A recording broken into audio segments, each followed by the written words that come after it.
Oi, pessoal! Olha, a gente sabe que a espera por um bebê é um momento de pura alegria, né?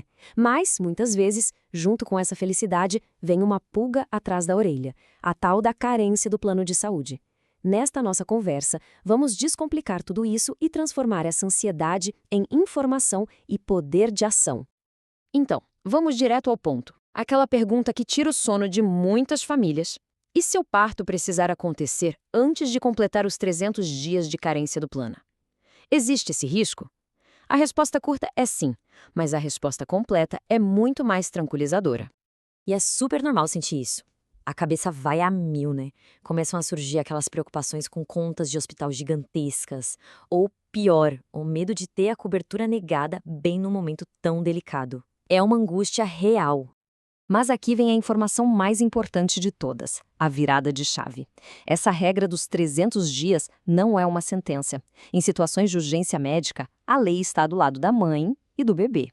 E nesses casos, a carência pode despencar para apenas 24 horas. Tá, mas como assim? Como uma carência tão longa vira um dia? Para entender essa mágica, que na verdade é lei, a gente precisa olhar para os 3 tipos de prazo de carência que existem. Olha só como essa tabela deixa tudo mais claro.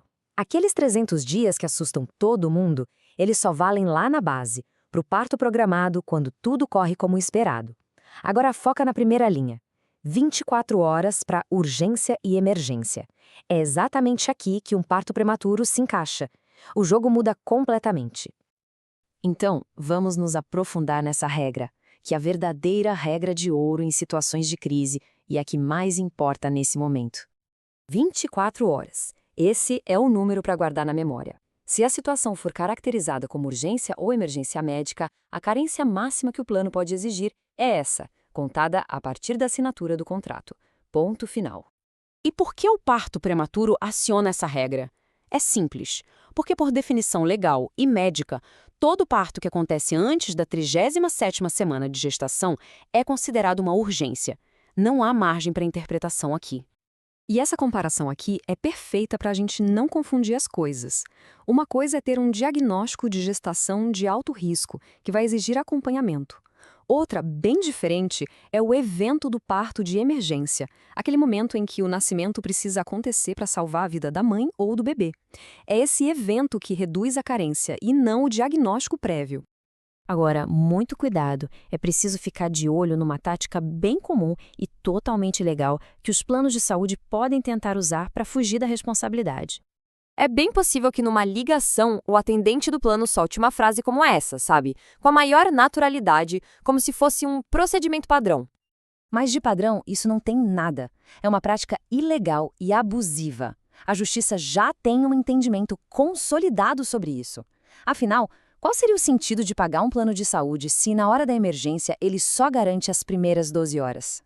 O direito em uma emergência é a cobertura completa, integral. Isso inclui tudo: a internação, o parto, os honorários da equipe médica, todos os materiais e, algo fundamental, a UTI neonatal para o bebê, se for preciso. A cobertura só termina com a alta hospitalar dos dois, sem mas e sem letras miúdas.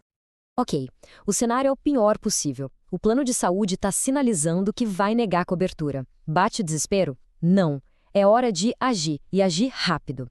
E o plano de ação é muito claro. São 3 passos essenciais. Primeiro, conseguir com o médico um relatório bem detalhado da situação. Segundo, entrar na justiça com uma ação pedindo uma liminar.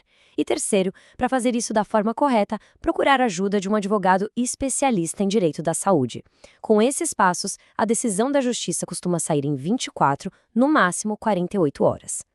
E olha, o relatório médico é a peça-chave de todo o processo.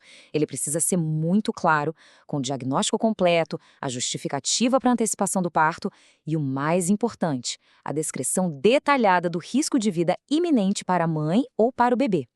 É esse documento que vai dar toda a força para o pedido de liminar. Certo, já entendemos tudo sobre a carência em caso de urgência.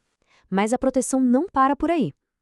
Existem outros direitos fundamentais que toda família que está esperando um bebê precisa conhecer. Por exemplo, a inclusão do recém-nascido após o nascimento há um prazo de 30 dias para incluir o bebê no plano, sem que ele precise cumprir nenhuma carência. Outro ponto é o direito a um acompanhante, que é garantido por lei federal. E, por fim, a tal taxa de disponibilidade que alguns médicos da rede insistem em cobrar por fora. Isso é ilegal e deve ser denunciado. No fim das contas, a mensagem por trás de todas essas leis é uma só, e bem simples. A saúde da mãe e a saúde do bebê vêm sempre em primeiro lugar, muito antes de qualquer burocracia ou cláusula de contrato. Então, para a gente resumir e não esquecer mais, existe uma hierarquia das regras.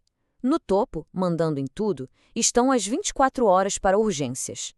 Abaixo, vêm os 180 dias para outros procedimentos.